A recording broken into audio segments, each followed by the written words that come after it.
आप सभी भक्तों को राधे राधे, जय श्री कृष्ण। रोजाना ऐसी और भी श्रीमद् भगवत गीता की वीडियोस देखने के लिए सब्सक्राइब करें हमारे चैनल श्री गौरी गिरधर को। इससे पहले की वीडियोस में हमने अध्याय 1 पूरा पढ़ लिया था और अध्याय 2 का सांख्य श्लोक नंबर 1 से लेकर 48 तक पूरा पढ़ लिया था। आज की इस वीडियो में हम सभी पढ़ेंगे अध्याय 2 सांख्य योग का श्लोक नंबर 49, 50 और 51। चलिए शुरू करते हैं आज की इस वीडियो को। श्लोक नंबर 49। दुरेण ह्य वर्णम कर्म बुद्धि योगात् धनंजय बुद्धो शरणम अन्विच्छ कृपणा फल हेतवा। इस श्लोक का हिंदी अर्थ है, इस बुद्धि योग की तुलना में सकाम कर्म अत्यंत निकृष्ट है। इसलिए हे धनंजय, तुम बुद्धि की शरण लो और फल की इच्छा करने वाले कृपण दीन हैं। व्याख्या। कर्म फल की चिंताओं से मुक्त शांत मन से किया हुआ कर्म निश्चित रूप से चिंतित शुद्ध मन से किए गए कर्म से श्रेष्ठतर होता है। इस श्लोक में प्रयुक्त बुद्धि योग शब्द से कुछ व्याख्याकारों को एक और नया योग गीता में उपदेश किया गया ज्ञात होता है, परंतु मेरे अपने विचार के अनुसार ऐसा अर्थ खींचतान कर किया हुआ प्रतीत होता है।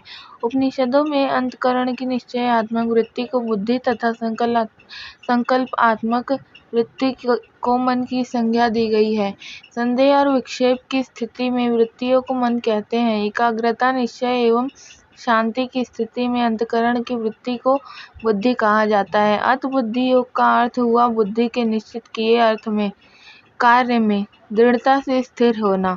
निश्चय ही दृढ़ता मन का बुद्धि के अनुशासन में रहना तथा अंतर्बाह्य परिस्थितियों का स्वामी होना बुद्धि योग के लक्षण है। जीवन के परम लक्ष्य को आंखों से ओझल किए बिना प्राप्त कर्तव्यों का पालन ही बुद्धि योग है। गीता की सामान्य प्रस्तावना, जिसमें व्यक्तित्व का विघटन एवं वासना अक्षय के द्वारा उसके संगठन का विवेचन किया गया है, के प्रकाश में बुद्धि योग का अर्थ यह हो सकता है, साधक का जीवन में बुद्धि के अनुसार रहने का सतत प्रयत्न, मन को बुद्धि के अनुशासन में लाकर उसके निर्देशानुसार काम करने के प्रयत्न को बुद्धि योग कहते हैं। इस प्रकार पूर्वार्जित वासनाओं के क्षय द्वारा अहंकार का नाश होता है और उसके नाश का अर्थ है बुद्धि योग में स्थिति। अतः यहाँ अर्जुन को बुद्धि की शरण में जाने का उपदेश दिया गया है। बुद्धि योग का आश्रय ग्रहण करने में एक प्रबल कारण है। यदि मन की प्रवृत्तियों के अनुसार ही कर्म करते रहे तो चित्त में असंख्य विक्षेप तो उत्पन्न होते ही हैं, परंतु साथ ही नई नई वासनाओं का संचय भी होता है, जिनका सागर आवरण आत्म स्वरूप पर पड़ता है। भगवान ऐसे लोगों को कृपण कहते हैं। वास्तव में वे ही दीन है। इसके विपरीत बुद्धि योग में स्थित साधक निस्वार्थ भाव से कर्म करता हुआ वासनाओं के आवरण को नष्ट कर निर्मल मन से आत्म स्वरूप का साक्षात अनुभव करता है। अब संभाव में रहकर कर्तव्य पालन करने वाले को क्या फल मिलता है, वह जाने। श्लोक नंबर 50। बुद्धि युक्तो जहातीह उभे सुकृत दुष्कृते तस्माद्योगाय युजस्व योगः कर्मसु कौशलम। इस श्लोक का हिंदी अर्थ है, समत्व बुद्धि युक्त पुरुष यहाँ इस जीवन में पुण्य और पाप इन दोनों कर्मों को त्याग देता है। इसलिए तुम योग से युक्त हो जाओ। कर्मों से कुशलता योग है। व्याख्या। भावनाओं की दुर्बलताओं से ऊपर उठकर जो पुरुष समत्व बुद्धि युक्त हो जाता है, वह पाप और पुण्य दोनों के बंधनों से मुक्त हो जाता है। पाप और पुण्य मन की धारणाएं हैं और उनकी प्रतिक्रियाएं मन पर वासनाओं के रूप में अंकित होती हैं। मन रूपी विशुद्ध समुद्र के साथ जो व्यक्ति तादात्म्य नहीं करता, वह वासनाओं की ऊंची ऊंची तरंगों के द्वारा न तो ऊपर फेंका जाएगा और न नीचे ही डुबोया जाएगा। यहाँ वर्णित मन का बुद्धि के साथ युक्त होना ही बुद्धि युक्त शब्द का अर्थ है।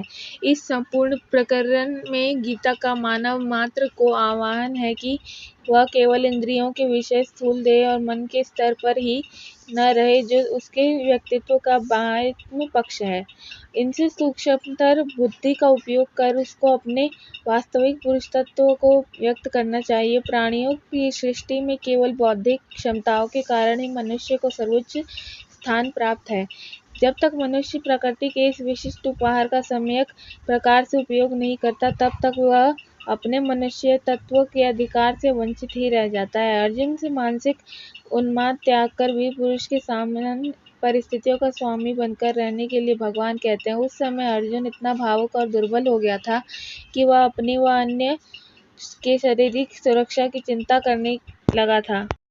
विकास की सीढ़ी पर मनुष्य तत्व को प्राप्त कर जो अपनी विशेष क्षमताओं का पूर्ण उपयोग करता है, वही व्यक्ति जन्म जन्मांतरों में अर्जित वासनाओं के बंधन से मुक्त हो जाता है। इसलिए तुम योग से युक्त हो जाओ, यह भगवान श्री कृष्ण का उपदेश है। इसके पूर्व समत्व को योग कहा गया था।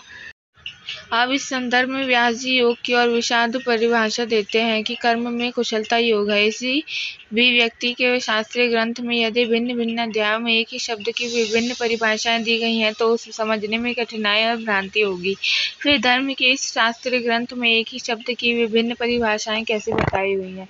उपर्युक्त परिभाषा को ठीक से समझने पर इस समस्या का स्वयं समाधान हो जाएगा। योग को की पूर्वोक्त परिभाषा यहाँ भी संग्रहित है, अन्यथा मन में संभाव का अर्थ अकर्मण्यता एवं शिथिलता उत्पन्न करने वाली मन की क्षमता को ही कोई समझ सकता है। इस श्लोक में ऐसी त्रुटिपूर्ण धारणा को दूर करते हुए कहा गया है कि समस्त प्रकार के द्वंद्वों में मन के संतुलन को न खोकर कुशलता पूर्वक कर्म करना ही कर्मयोग है। इस श्लोक के स्पष्टीकरण से श्री कृष्ण का उद्देश्य ज्ञात होता है कि कर्मयोग की भावना से कर्म करने पर वासनाओं का क्षय होता है। वासनाओं के दबाव से ही मन में विक्षेप उठते हैं, किंतु वासना क्षय के कारण मन स्थिर और शुद्ध होकर मनन, निधिध्यासन और आत्मानुभूति के योग बन जाते हैं। योग शब्द का इस अर्थ में प्रयोग कर व्यास जी हमारे मन में उसके प्रति व्याप्त भ्रांति को दूर कर देते हैं। समत्व भाव एवं कर्म से में कुशलता की क्या आवश्यकता है? उत्तर में कहते हैं। श्लोक नंबर 51। यह आज की इस वीडियो का अंतिम श्लोक होगा। इसके बाद आज का यह वीडियो समाप्त हो जाएगा। यदि आप सभी को वीडियो अच्छी लगे तो चैनल को लाइक शेयर सब्सक्राइब जरूर करें, और आप चैनल पर नए हैं तो हमारे चैनल को सब्सक्राइब करके बने हमारे चैनल श्री गौरी गिरधर का हिस्सा। चलिए पढ़ते हैं आज के इस अंतिम श्लोक को। कर्मजं बुद्धि युक्ता ही फलम त्यक्त्वा मनीषिणः जन्म बंध विनिर्मुक्ता पदम गच्छन्त्यनामयम्। इस श्लोक का हिंदी अर्थ है, बुद्धि योग युक्त मनीषी लोग कर्मजन्य फलों को त्याग कर जन्म रूप बंधन से मुक्त हुए अनाम्य अर्थात निर्दोष पद को प्राप्त होते हैं। व्याख्या। योग युक्त बनने के उपदेश को सुनकर अर्जुन के मन में प्रश्न उठा कि आखिर संभाव से उसको क्या कर्म क्यों करना चाहिए। भगवान इस प्रश्न का कुछ पूर्वानुमान कर इस श्लोक में उसका उत्तर देते हैं। बुद्धि युक्त मनीषी का अर्थ है वह पुरुष जो जीने की कला को जानता हुआ फल की चिंताओं से मुक्त होकर मन के पूर्ण संतुलन को बनाए हुए सभी कर्म करता है। दूसरे शब्दों में अहंकार और स्वार्थ से रहित व्यक्ति ही मनीषी कहलाता है। मन के साथ तादात्म्य से अहंकार उत्पन्न होता है और वह फलासक्ति के कारण बंधनों में फंस जाता है। जीवन में उच्च लक्ष्य को रखने पर ही अहंकार और स्वार्थ का त्याग संभव है।